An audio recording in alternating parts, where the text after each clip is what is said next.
Morning student, today is your SS subjects. Let's start with our new chapter, chapter 10. Open your textbook.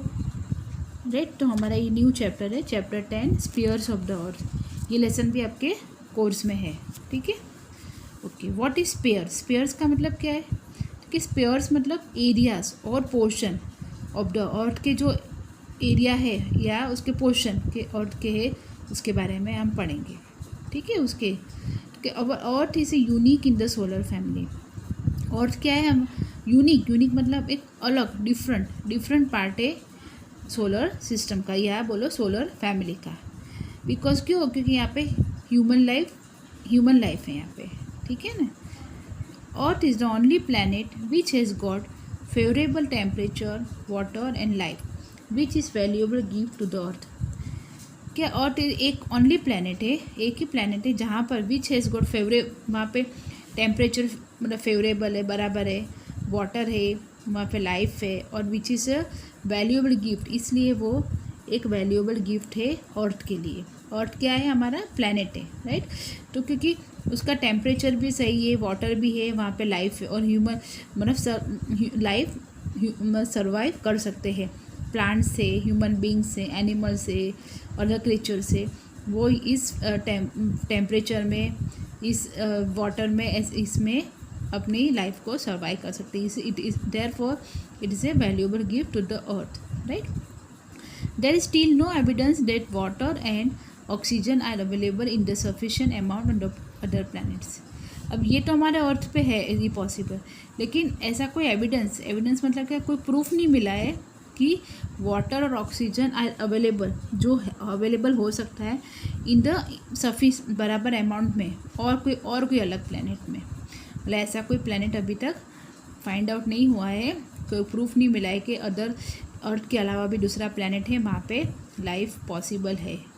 ठीक है. Ordinarily we know that the earth was just a fireball at the time of its origin. जैसे कि हम जानते हैं कि पहले जो अर्थ था, जब अर्थ का बर्थ हुआ या फिर हमने जब सुना तो उसका वो कैसे जनरेट होता है? फायरबॉल की तरह. पहले आग का गोला था ऐसा बोल सकते हैं अर्थ. ठीक है. आग के गोले के समान था, उसके कंपेयर हम ऐसे कर सकते हैं. At this fireball cool down slowly, it later transform into many matters respectively liquid and solid.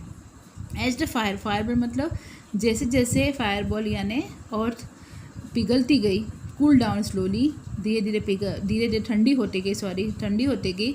ये ट्रांसफॉर्म होती गई किसमें? मैनी मैटर्स लाइक लिक्विड और सॉलिड में. जैसे जैसे कूल होती गई वैसे ये इसमें लिक्विड और सॉलिड में पिघलती गई. जैसे आप देखते हो ना, अगर लिक्विड क्यूब है, आइस क्यूब है, तो बाहर रखते हैं थोड़ी देर के बाद धीरे वो मेल्ट हो जाती है. और जिस तरह पानी को हम डीप फ्रीजर में रखते हैं तो वो सॉलिड बन जाता है, शेप ले लेता है. In this way the air gas around the earth surface came into existence. और बाद में ये सब चेंजेस हुए तो इसके कारण जो एयर गैस मतलब अराउंड जो एटमॉस्फेयर है अर्थ के आसपास, उसकी जो गैसेस है वो बाहर एग्जिस्टेंस में, मतलब उनका अस्तित्व लगा कि ये अस्तित्व में आना, गैसेस मतलब अस्तित्व में आना. तो उसकी जो एटमॉस्फेयर हुआ उसमें जो गैसें थी वो सब बाहर आई एयर, जिसमें एयर अलग अलग प्रोपोर्शन में. Huge ditches on this pure were filled with water and turned into ocean. आपके ह्यूज डिचेस मतलब क्या? खड्डे. जो ऑन दिस स्पेयर मतलब पोर्शन, जो अर्थ के जो पार्ट थे अलग अलग डिफरेंट अलग अलग एरिया थे, पोर्शन बोल सकते हैं. वहाँ पे जो खड्डे थे वो फिल्ड विद वाटर, इसमें से जो निकला फायरबॉल में से लिक्विड और सॉलिड. ठीक है. कूल डाउन हुआ तो ये है फायरबॉल. उसमें जो लिक्विड निकला तो वो पानी के फॉर्म में इसमें ये अर्थ में जो खड्डे थे उसमें भर गया. ठीक है. खड्डे थे स्पेयर में वो पानी से भर गया और वो टर्न इनटू, वो किस में टर्न हो गया? ओशन में. Thus the exact form of earth was created. उसके बाद अर्थ का एग्जैक्ट फॉर्म क्रिएट हुआ. Right. Now spheres of the earth के स्पीयर्स के अंदर कितने पार्ट है, कितने पोर्शन है? There are 4 main spheres of the earth के कितने 4 पार्ट्स है, 4 एरियाज है, लेयर्स बोल सकते हैं आप. Lithosphere, hydrosphere, atmosphere and biosphere. तो सबसे पहले हम लिथोस्फीयर के बारे में पढ़ेंगे. अपर part of the earth surface is generally made up of soil and solid matters. जो अपर पार्ट है, ऊपर वाला पार्ट अर्थ का, वो किससे बना हुआ है? सॉइल एंड सॉलिड मैटर से। Litho means soil, that is why upper part of the earth is known as lithosphere. Litho का मतलब क्या है? सॉइल, ठीक है, इसलिए अपर पार्ट को हम क्या बोलते हैं? लिथोस्फीयर। मतलब स्फीयर मतलब पोर्शन, लिथो मतलब सॉइल, सॉइल से बनाते इसको lithosphere. As this layer is also made up of rocks and solid matters, it is also known as the rock sphere और द सॉलिड स्फीयर। और ये लेयर, जबकि इसमें भी रॉक से ही बनाना है, पत्थर भी है और सॉलिड मैटर्स भी है, इसलिए इसको रॉक स्फीयर भी और सॉलिड स्फीयर भी बोला गया है, right. Now area and formation, इसका एरिया क्या है और इसे कैसे बना है उसके बारे में पढ़ेंगे। Upper layer of the earth crust is approximately 64 to 100 kilometre thick. मतलब कि जो ये लेयर है ऊपर का और अपर लेयर, तो वो जो और क्रस्ट मतलब क्या? उसका जो अपर लेयर, ठीक है। तो कि इसकी अप्रोक्सीमेटली इसकी साइज़ क्या है? ठीक है, 64 to 100 किलोमीटर ठीक मतलब इतना मोटा है अपर लेयर इसका। अब सोचो, अब 64 to 100 किलोमीटर थिक, यानी कितना थिक होगा ये। Light matters like aluminium and silica are mainly found in that. Light matter मतलब जो हल्के मैटर से, कौन से? एल्यूमिनियम और सिलिका। सिलिका मतलब सैंड, तो ये एल्यूमिनियम सिलिका इस अपर लेयर में पाए जाते हैं।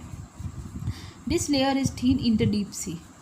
ये लेयर, जैसे ये ज़मीन का लेयर है, लैंड का लेयर, और ये थीन मतलब थोड़ा पतला होते जाता है जैसे डीप सी में ये लेयर जाता है। Lithosphere occupies about 29% of the earth surface.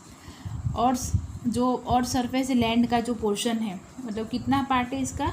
About 29%। और बाकी का जो पोर्शन है वो that will included of water, वो सारा वाटर से भरा, वो हम आगे पढ़ेंगे।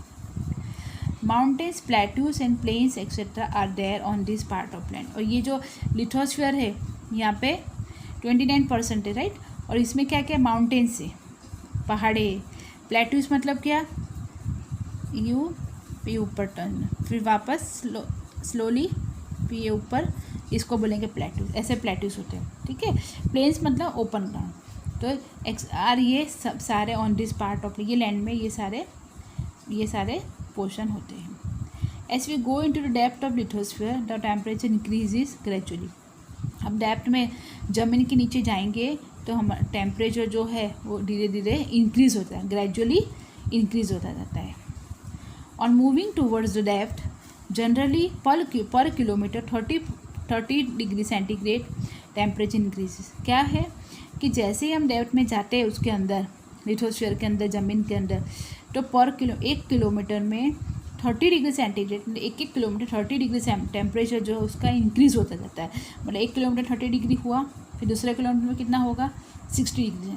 ऐसा 30 करके इंक्रीज़ होता जाता है। मतलब सोचो आप, कितना जैसे हम अंदर जाएंगे तो उसका टेम्परेचर कितना इंक्रीज़ होगा। मतलब internal rocks are melted due to the intensive heat and turn into semi liquid form.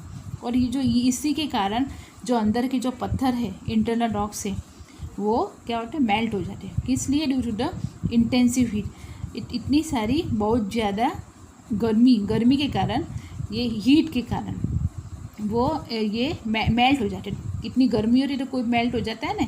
अब गैस पे कुछ चीज़ रखो, क्या कागज़, प्लास्टिक, कितनी जल्दी मेल्ट हो जाएगा। प्लास्टिक रखो, देखो आप, तो कि तुरंत ही मेल्ट हो जाएगा। कितनी गर्मी रहती है, हीट ड्यू टू द, तो कि इसके कारण इंटर जो पत्थर भी मतलब मेल्ट हो जाता है। सोचो कितनी गर्मी होगी। तो इससे क्या होता है? ये पत्थर जो रहते हैं इंटरनल, वो due to the melted due to the intensive heat and turn into, वो सेमी लिक्विड फॉर्म में टर्न, नॉट पूरा लिक्विड नहीं होता, सेमी मतलब थोड़ा मोटा, ठीक है। तो सेमी लिक्विड फॉर्म में टर्न हो जाता है। This molten liquid is called, उसको ये मॉल्टन लिक्विड को क्या बोलेंगे हम? मैग्मा बोलते हैं, राइट।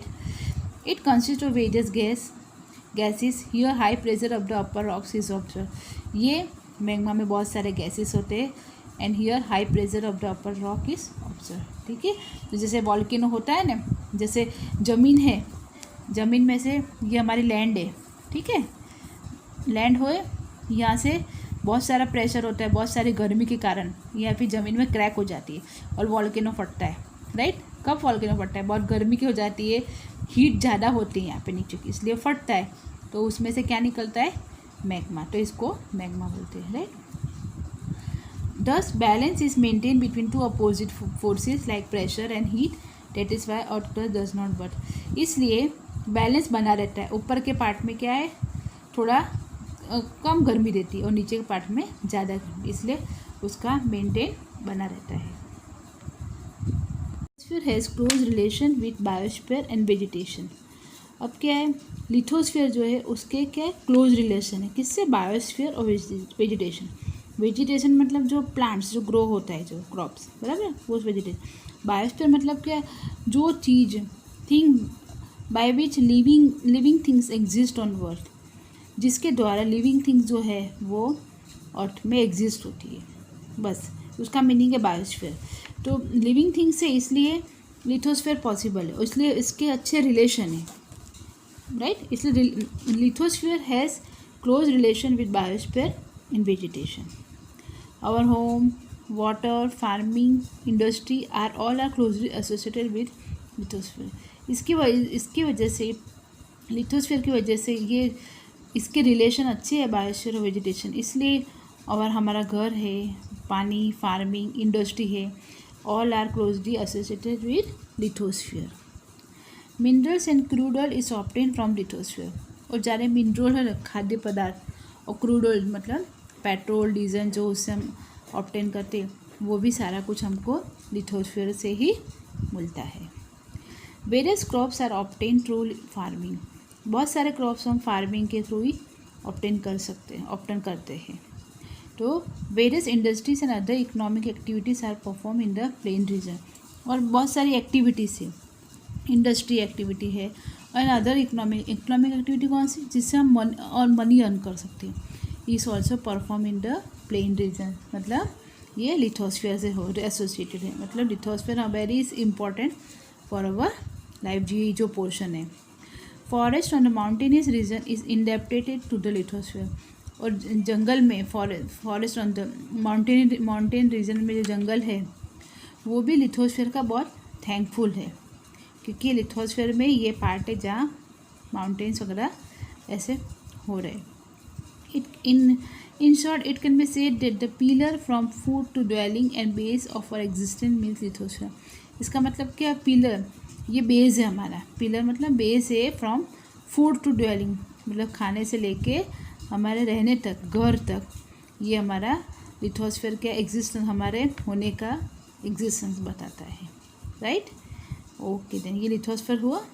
अब है हाइड्रोस्फीयर, ठीक है। व्हाट इज़ हाइड्रोस्फीयर, तो कि जो हमने ऊपर देखा था ना अभी कि अर्थ में जो फायर बॉल है तो वो धीरे धीरे स्लोली कूल डाउन होके फिर तो इसमें ट्रांसफ़र होता है लिक्विड और सॉलिड में। जो लिक्विड में सॉलिड हो रहा है तो वो पार्ट को क्या बोलेंगे, हाइड्रोस्फीयर, राइट। क्योंकि the proportion of water area is more on the earth than the land area. हम क्या देखते हैं कि पानी का जो प्रोपोर्शन है वो ज़्यादा है अर्थ पे as compare to the land area, मतलब पानी बहुत ज़्यादा है एज़ कम्पेयर टू ज़मीन से ज़्यादा पानी है। Area of the earth surface occupied by water is known as hydrosphere. जो अर्थ का एरिया है जो पानी से कवर हो रहा है उसको, वो एरिया को क्या बोलेंगे हम, hydrosphere. Approximately 71% of the total earth surface is covered with water. हम देख अप्रोक्सीमेटली मतलब 71%, 100 में से 71% जो अर्थ सरफेस का एरिया है वो पानी से कवर है। This area of the earth surface is so vast that it continent appear as if island. इतना सारा पानी है हमारे अर्थ पे कि देखना जाए तो पानी पानी दिखता है।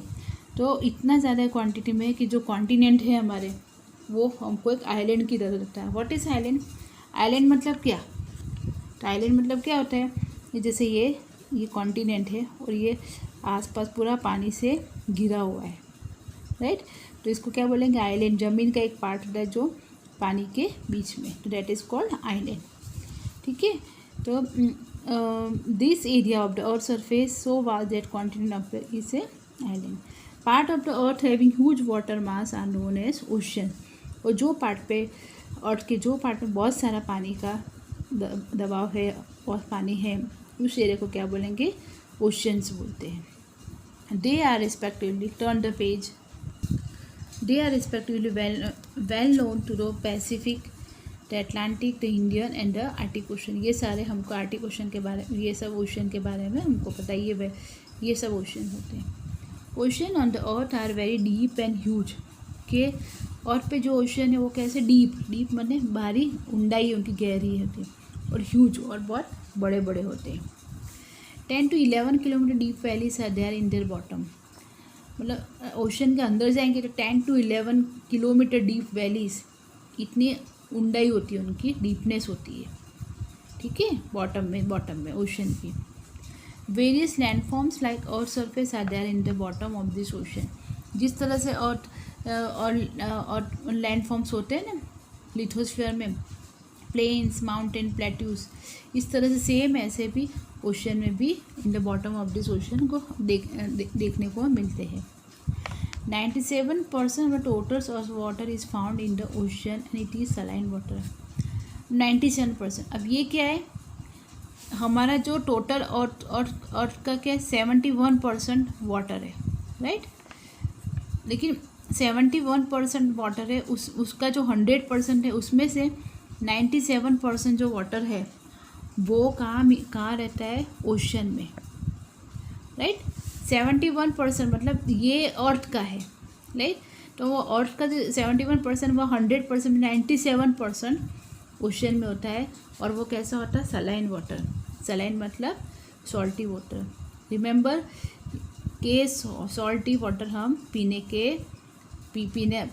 के काबिल नहीं, मतलब अच्छा नहीं होता, ये पानी हम पी नहीं सकते, यूज़ नहीं कर सकते. ये remaining water approximately 2/3 part is in the form of ice sheets on the poles and on the other high mountains like Himalayas. और 97% तो ओशन में होता है, राइट. और बाकी का 3% है, ठीक है. उसमें से 2/3 पार्ट, उसका 2/3 पार्ट जो होता है वो किस में बनाता है, आइस शीट में ना, बर्फ़ की चादर से ढका रहता है. और वो कहाँ होता है, on the poles, north pole, ये अर्थ के नॉर्थ पोल, और नीचे साउथ पोल जो होता है वो, ये पोल्स के वहाँ पे बर्फ़ की चादर से ढका रहता है. कितना, 2/3 part. And on the other high mountains like Himalaya. और जो बड़े पहाड़ है माउंटेन से, जैसे हिमालय, वहाँ पर बर्फ़ होते ही ना, पता है ना आपको, हिली एरिया में. तो माउंटेन हिमालय में भी बाकी का यहाँ पे in the form of ice sheets. The water which is lying under the earth crust flows in the form of lake and reverse is very less in proportion. अब जो पानी हमारे अंडरग्राउंड में होता है, लाइंग अंडरग्राउंड में होता है, वो कौन से फॉर्म में होता है, लेक और रिवर.